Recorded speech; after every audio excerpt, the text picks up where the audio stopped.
Je vous propose quelque chose un peu moins passionnel de ce qu'on a donné nous, Joël, mais je crois émouvant en tout cas, parce que je vous parlerai de l'Italie, mais surtout sur les côtés des vécus et beaucoup moins des données que je pense que vous connaissez déjà, parce que c'est une réalité enfin plus européenne, différente de la réalité de laquelle on nous a parlé Mama ce matin.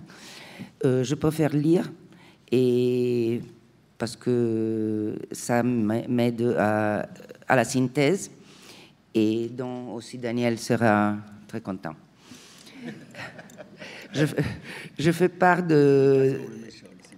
Non, pas le méchant, mais le contrôleur. Et je fais part... aujourd'hui, je vous parlerai de recherches menées par ce groupe duquel je fais part, qui s'appelle SPS, et c'est un cabinet de psychosociologie qui travaille depuis 30 ans en Italie et travaille dans le travail psychosocial. Pourquoi mener deux recherches? Notre intérêt, c'était de connaître les expériences du début de la pandémie, mais aussi saisir d'éventuels changements dus à l'évolution du contexte politique, sanitaire et social.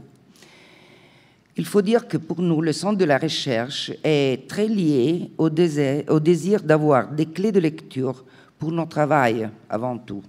Ce n'est pas de la recherche seulement à communiquer de données, mais c'est quelque chose qui est très important pour notre travail avec les dynamiques sociales.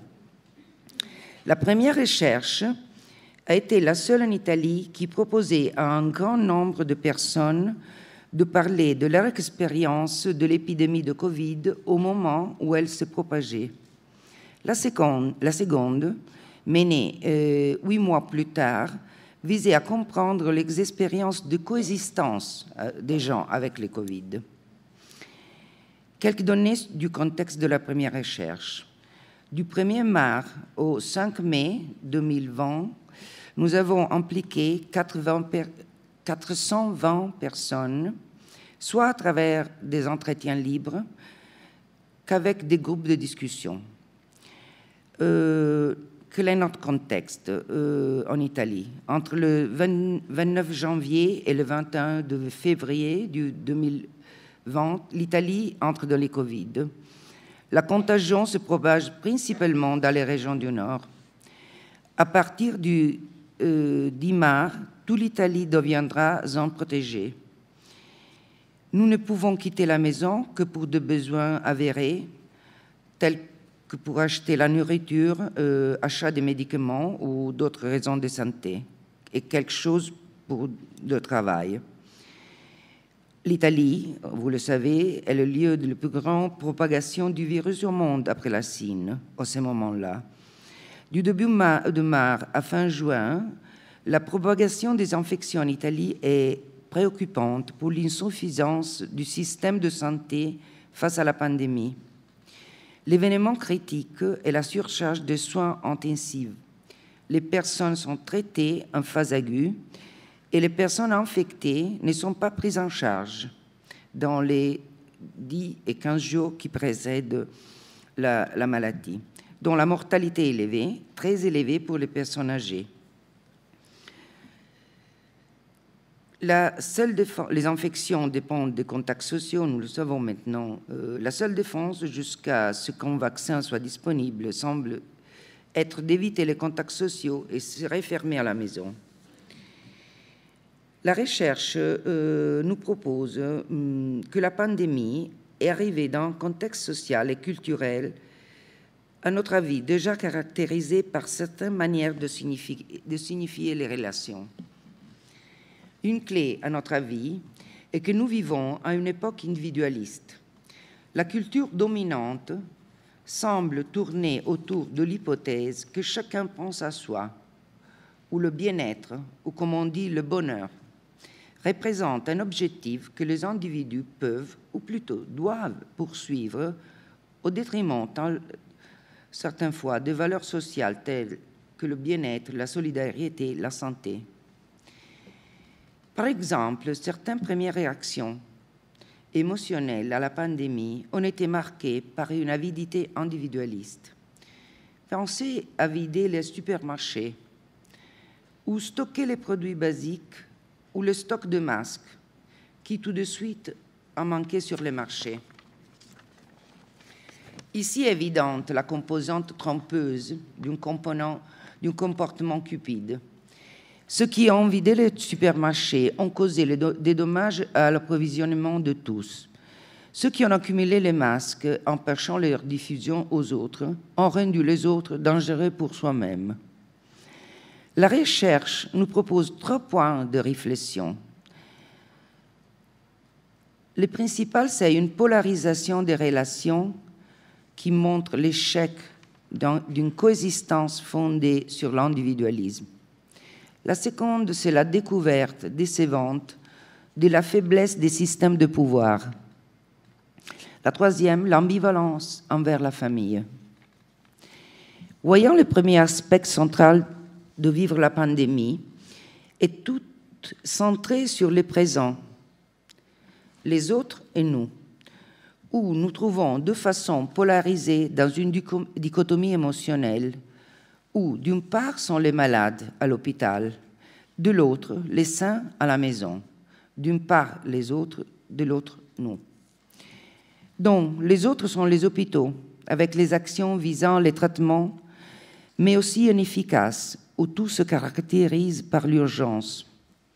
L'hôpital est vu comme un lieu d'actes héroïques, une condition sans précédent à notre époque, un personnel héroïque parce que dépouillé de la compétence habituelle pour soigner la maladie. Il n'y a pas de soins. Les autres sont les infectés, les malades, les morts, et qui les soignent, médecins, infirmières, eux aussi ségrégés et potentiellement malades, comme en contact avec le virus. Avec nous, on parle de se sentir fermé dans un autre contexte, cette fois la maison, l'hôpital d'un côté, la maison de l'autre. Une maison où l'on est en contact avec d'autres qui sont aussi chez eux, grâce à Internet qui permet l'isolement social. Nous avons toujours connu Internet, mais jusqu'à ce moment-là, nous l'avons utilisé en grande partie individuellement. Entre février et mai, il est rapidement devenu le moteur de ce nous. Internet se redécouvre comme un outil pour être ensemble pour s'amuser, bavarder, cuisiner, chanter sur les balcons, mais aussi avec des apéritifs et des performances inattendues, comme par exemple musicales. Cette nouvelle sociabilité est nous proposée sous forme de groupe. Ici, la famille n'est pas en première ligne. Les appels vidéo permettent de découvrir que la virtualité est une véritable expérience de rencontre capable de rapprocher des gens à distance qui deviennent donc proximité. C'est nous, oscille entre être étroitement liés au moment de difficulté, qui unit.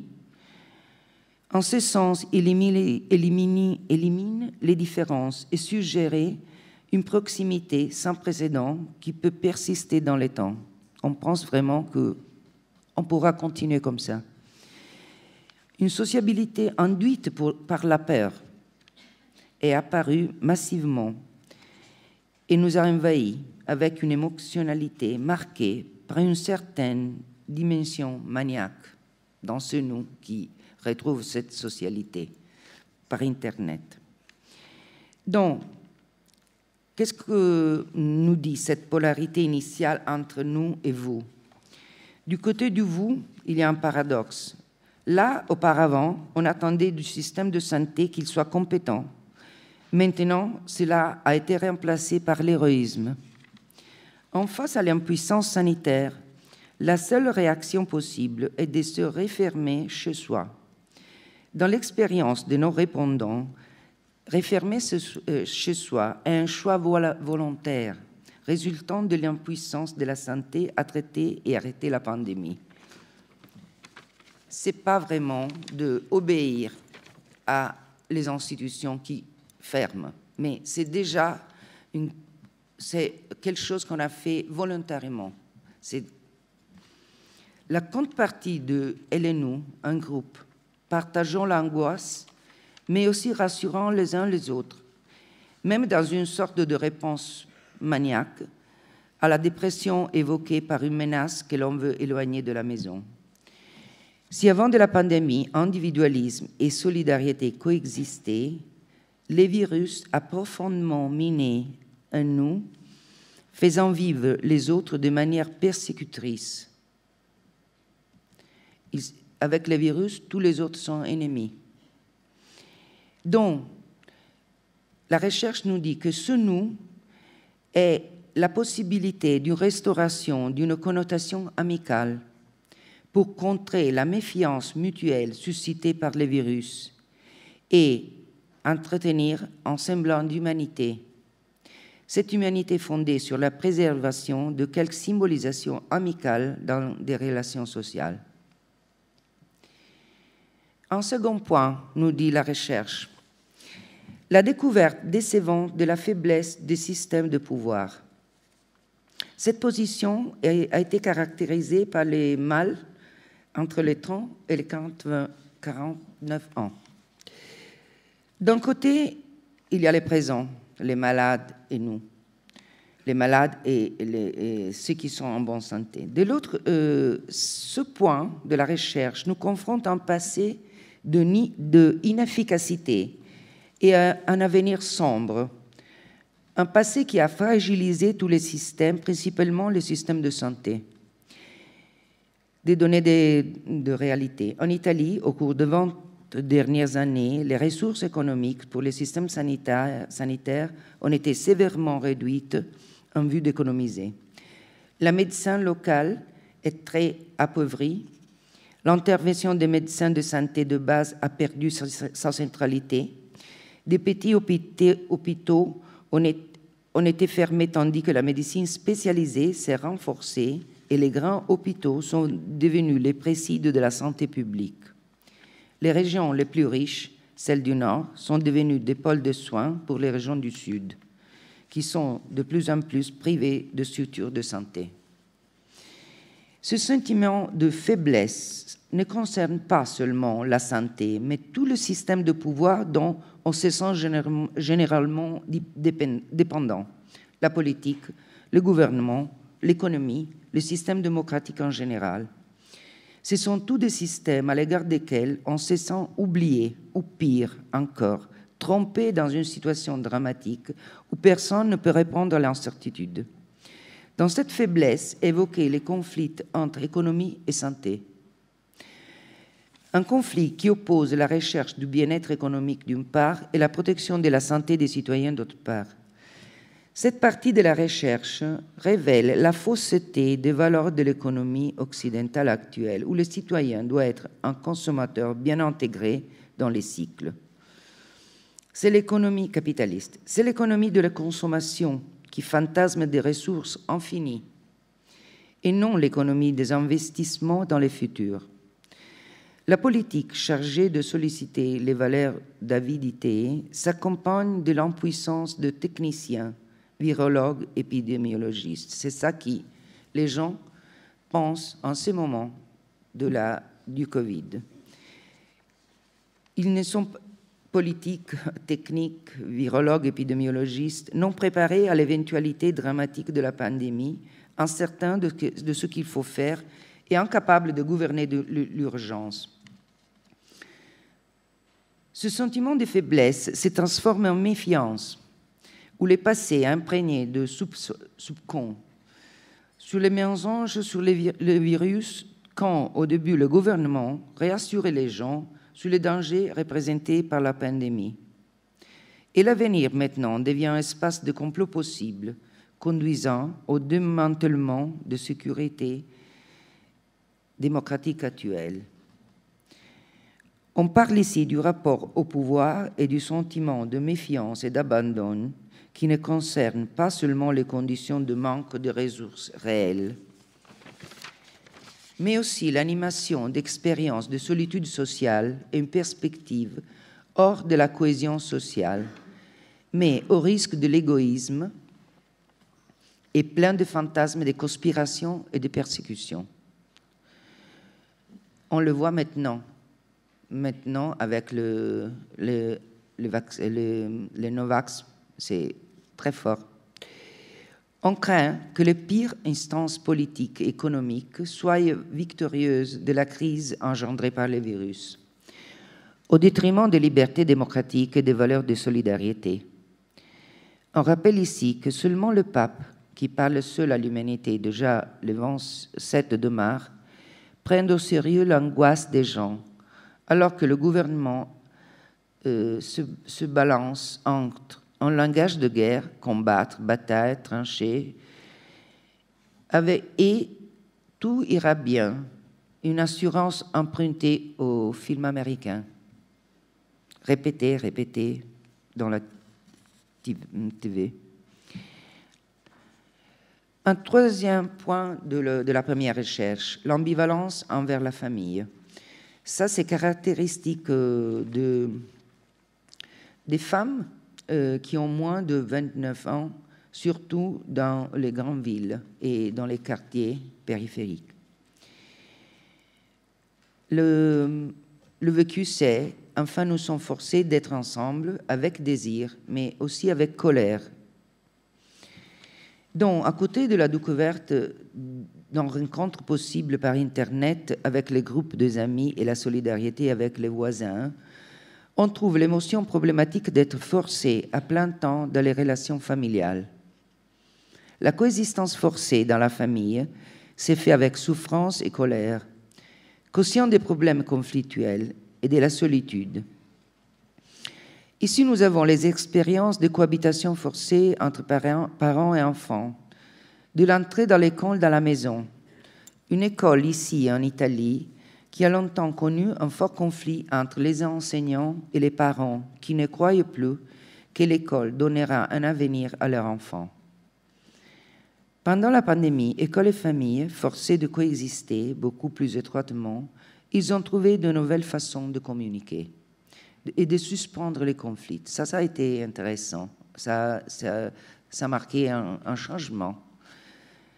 Mais au même temps, la dimension maniaque du nous, due à la socialité à travers les appels vidéo et le nouveau groupe d'étranges solidaires, est en tension avec cette expérience plutôt dépressive de la souffrance et de la colère, qui concerne surtout le genre féminin dans les grandes villes et dans les quartiers périphériques. Donc, je crois que ça dialogue avec ce que aussi Joël nous disait, c'est les côtés de vécu d'une réalité qui c'est très fort. Je vous donne quelques éléments de la deuxième recherche qu'on a menée du 7 octobre au 13 novembre 2020 et qui met en évidence le changement et les expériences détectées des gens lorsque, après un été de retour à la liberté, les Italiens retombent dans l'infection du virus. L'évolution des infections est très différente en première et deuxième vague. Pour comprendre mieux en données, le 21 de mars, le pic d'infection dans une journée est 5600. Oui. Le 13 novembre, le pic quotidien est de 40 900. Dans cette deuxième période, les infections sont bien plus élevées que le premier mois de la pandémie, alors que le nombre de décès est resté le même. Dans la deuxième vague, les infections ne sont pas propagées uniquement au sein des hôpitaux ou des maisons de retraite. Les infectés, pour la plupart, sont soignés à domicile, également grâce à des protocoles enfin élaborés par les médecins. L'expérience précédente de séparation entre personnes saines et malades du Covid change. Dans cette deuxième vague, les infectés sont parmi nous. Au même temps, il y a également eu un carrousel de nouvelles contradictoires et troublantes sur les vaccins. La coexistence avec la pandémie implique le déclenchement d'une réaction anomique qui, dans notre recherche, se divise en fatigue et incertitude, résultant de ne pas pouvoir compter sur les certitudes habituelles, basées sur des lois implicites, un nomos social qui garantit le fonctionnement prévisible et certains d'une série de composants organisationnels et contextuels. La perte de confiance dans les systèmes de santé et la perte de crédibilité des réglementations émises, ça donne ce sentiment d'anomie très diffusé, de fatigue et de tombée d'intérêt aussi dans les relations. À côté de la fatigue de vivre, la survie incertaine et angoissée est accompagnée aussi par un nouveau modèle culturel qui a modifié les symbolisations émotionnelles des objets, des actions, qui enrichissent la vie émotionnelle des individus et des groupes. L'investissement émotionnel, ça c'est intéressant, de nombreuses personnes s'est déplacé vers de nouveaux objets permis par la restriction de précautions. La composante exhibitionniste de la coexistence s'est estompée, remplacée par l'attention à soi et à son propre enrichissement culturel. Ce ne sont là quelques petits exemples d'un changement en cours, un changement visant à se défendre contre les privations de la pandémie et à rechercher de nouvelles gratifications dans les limites imposées par la prévention. Donc, ces deux points, ce sont l'évolution qu'on a compris dans la seconde vague de la pandémie et qui nous a aidé à comprendre une tombée d'intérêt à se rencontrer aussi et se